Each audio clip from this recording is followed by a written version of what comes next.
साल 1919 बीकानेर की गलियों में एक 12 साल का बच्चा अपनी बुआ से भुजिया बनाना सीखता है और केवल 2 पैसे में उसे बेचना चालू करता है। इस बात से बिल्कुल अनजान कि यही भुजिया एक दिन हजारों करोड़ों के बिजनेस एम्पायर की नींव बनेगी और एक दिन पूरी दुनिया में बिकने वाले लाखों भुजिया पैकेट्स में उसका नाम हल्दीराम प्रिंटेड होगा। यह कहानी है इंडिया के सबसे बड़े स्नैकिंग ब्रांड हल्दीराम्स की। हल्दीराम का जन्म 1908 में बीकानेर में एक गरीब परिवार में हुआ था। उनके ग्रैंडफादर भुजिया बाजार में अपनी छोटी सी शॉप में भुजिया बेचते थे और बचपन से ही हल्दीराम को भुजिया में बहुत इंटरेस्ट था। इसीलिए सिर्फ 12 साल की उम्र में उन्होंने हर दिन घंटों मेहनत करके भुजिया मेकिंग प्रोसेस को मास्टर कर लिया और बहुत जल्द अपने ग्रैंडफादर की शॉप में रेगुलरली बैठने लगे। लेकिन वह अपने ग्रैंडफादर की तरह भुजिया से केवल कुछ एक्स्ट्रा पैसे कमाकर सेटिस्फाइड नहीं थे, वो अपने बिजनेस को बढ़ाना चाहते थे। हल्दीराम जो भुजिया बेच रहे थे वो बेसन से बनती थी, लेकिन उन्होंने देखा कि राजस्थान के लोगों को मोठ की दाल बहुत पसंद है। वहां के लोग कई डिशेस में मोठ की दाल यूज करते थे। इसीलिए हल्दीराम ने भी अपनी भुजिया को बेसन के साथ मोठ की दाल मिला के बनाना चालू कर दिया। उनकी ये नई भुजिया लोगों को काफी डिलीशियस लगी और एक इंस्टेंट हिट बन गई। लेकिन वो यहां नहीं रुके। उन्होंने रियलाइज किया कि उनकी अभी की भुजिया काफी मोटी और सॉफ्ट है, लेकिन अगर वो इसे थिन और क्रिस्पी बना दें तो कस्टमर्स का ईटिंग एक्सपीरियंस काफी सेटिस्फाइंग बन जाएगा। इसे अंजाम देने के लिए उन्हें सबसे पहले अपने बैटर को पतला बनाना था और साथ में एक ऐसा मेश चाहिए था जिसके होल्स एक स्टैंडर्ड मेश से छोटे हो ताकि उसमें से पतली भुजिया बन सके।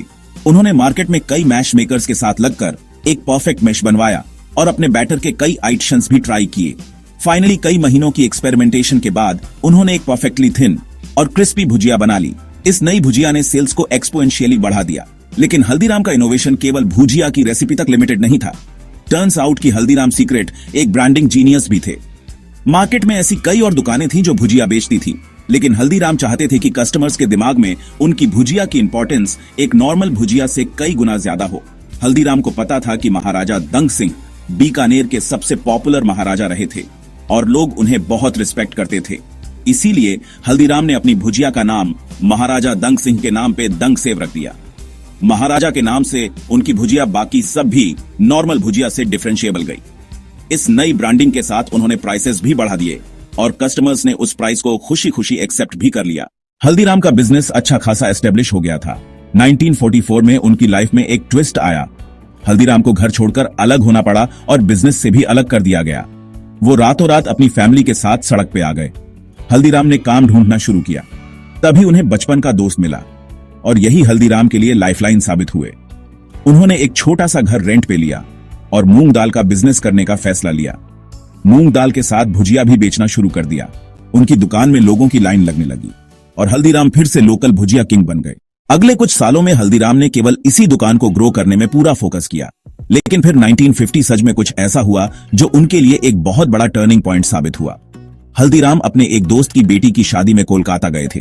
वहां उन्होंने सभी मेहमानों के लिए भुजिया बनाई थी और जब उन्होंने भुजिया खाने के बाद मेहमानों का रिएक्शन देखा तो वो काफी सरप्राइज थे। उन लोगों को भुजिया इतनी पसंद आ रही थी कि वो तारीफ तो कर ही रहे थे, साथ में हल्दीराम को बल्क ऑर्डर्स भी दे रहे थे। हल्दीराम को समझ आ गया था कि कोलकाता में अपने बिजनेस को एक्सपेंड करना एक बहुत बड़ी अपॉर्चुनिटी है, स्पेशली इसलिए क्योंकि वहां ऐसा कोई बड़ा कंपटीशन था ही नहीं जो भुजिया बेचता हो। 1955 में हल्दीराम ने अपने छोटे बेटे रामेश्वर लाल और अपने सबसे बड़े पोते शिवकिशन को कोलकाता में बिजनेस सेटअप करने को भेजा। यहां भी उनकी शुरुआत एक छोटे से घर और केवल 8 स्क्वायर फीट की दुकान से हुई। शुरुआत तो स्लो थी, लेकिन इवेंचर कोलकाता में भी उनका business world on off mouth के कारण ग्रो करने लगा और देखते ही देखते वो दिन की 150 से 200 किलो भुजिया बेचने लगे। ऑल्सो बंगाली को अट्रैक्ट करने के लिए इन्होंने वहां के टेस्ट के हिसाब से बंगाली मिक्सचर नाम की नमकीन लॉन्च की, जो काफी सक्सेसफुल हो गई। अगले 12 सालों में उनकी शॉप 8 स्क्वायर फीट से बढ़कर 25 स्क्वायर फीट की हो गई और बिजनेस भी हर साल डबल हो रहा था। एक बड़ा शहर होने के कारण कोलकाता ब्रांच का बिजनेस अब बीकानेर ब्रांच से भी बड़ा हो चुका था। 1968 तक हल्दीराम के तीनों बेटे सेटल्ड थे। उनके बड़े बेटे मूलचंद बीकानेर का बिजनेस संभालते थे। सती दस ने फैमिली से अलग होकर इंडिपेंडेंट शॉप्स खोल ली थी और रामेश्वर लाल कोलकाता बिजनेस चला रहे थे। इसे देखते हुए हल्दीराम ने बिजनेस से सेमी रिटायरमेंट ले ली और वो केवल कभी कभी बिजनेस को सुपरवाइज करने के लिए विजिट्स करते थे। बिजनेस ऑलरेडी अच्छा खासा चल रहा था, लेकिन इसके बाद जो हुआ वह हल्दीराम्स की बिजनेस जर्नी में एक सुनहरा चैप्टर साबित होने वाला था। हल्दीराम के सबसे बड़े पोते शिवकिशन जो अभी तक कोलकाता बिजनेस में अपने चाचा के साथ काम कर रहे थे। वह 1968 में नागपुर में हल्दीराम की ब्रांच खोलने का फैसला लेते हैं। नागपुर आके शिवकिशन ने देखा कि वहां के लोग बालूशज, गुजराती पेड़ा, मैसूर पाक और लड्डू जैसे स्वीट्स को बहुत पसंद करते थे। मतलब वहां के लोगों को स्वीट्स तो बहुत पसंद थे, लेकिन अभी तक इन्हें इंडिया के बाकी हिस्सों के स्वीट्स का ज्यादा एक्सपोजर नहीं मिला था। इस अपॉर्चुनिटी को देखते हुए शिवकिशन ने नागपुर में भुजिया के साथ साथ अपनी फेवरेट काजू कतली भी बेचना चालू किया।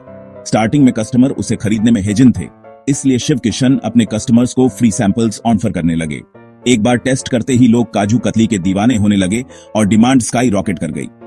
इस सक्सेस को देखते हुए शिवकिशन ने मलाई लड्डू, रसगुल्ला और रसमलाई जैसे स्वीट्स भी ऑफर करना चालू कर दिए और जाने अनजाने यहीं से शुरुआत हुई थी हल्दीराम्स की इंडियन स्वीट इंडस्ट्री में सबसे बड़े प्लेयर बनने की। 1971 तक नागपुर में हल्दीराम के 2 आउटलेट्स खुल गए थे, लेकिन शिवकिशन यहां रुकना नहीं चाहते थे।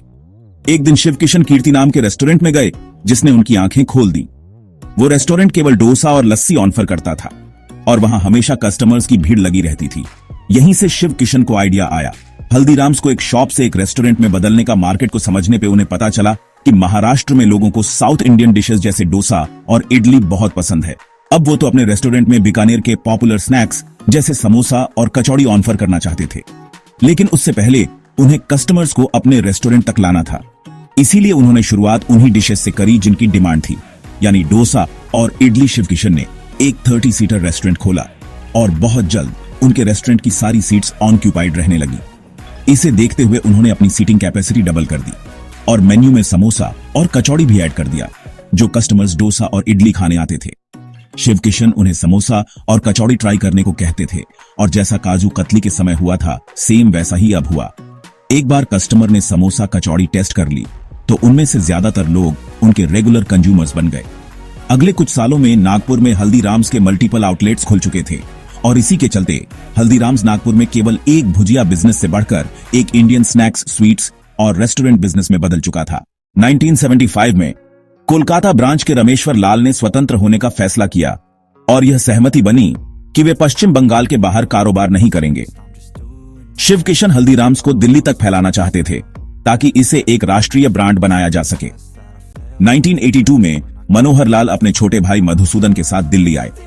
मनोहर लाल ने शिवकिशन की मदद से एक दुकान खरीदी और 1983 में कारोबार शुरू किया।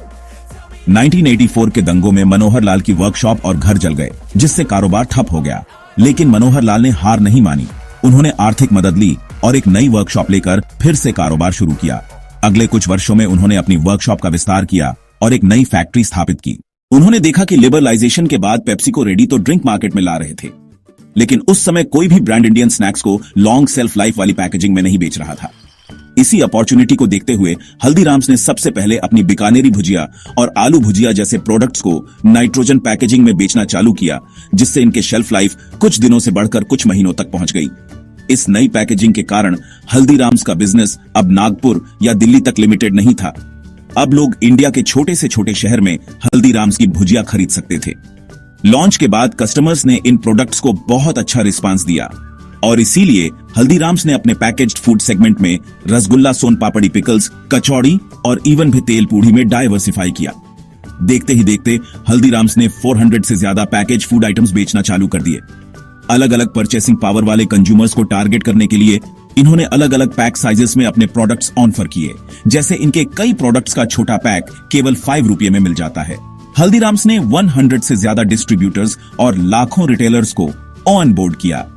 इन्हीं स्ट्रेटजी के चलते आज इंडिया के ऑलमोस्ट हर घर में लोग हल्दीराम के स्नैक्स खाते हैं और इवन यूएस, सिंगापुर और यूके जैसे 80 से ज्यादा देशों में Haldiram's one of the most popular Indian snacks brand है। करीब 100 साल पहले हल्दीराम्स की शुरुआत भुजिया को 2 पैसों में बेच के हुई थी और आज उसी हल्दीराम्स ने 9000 करोड़ से ज्यादा का बिजनेस किया है।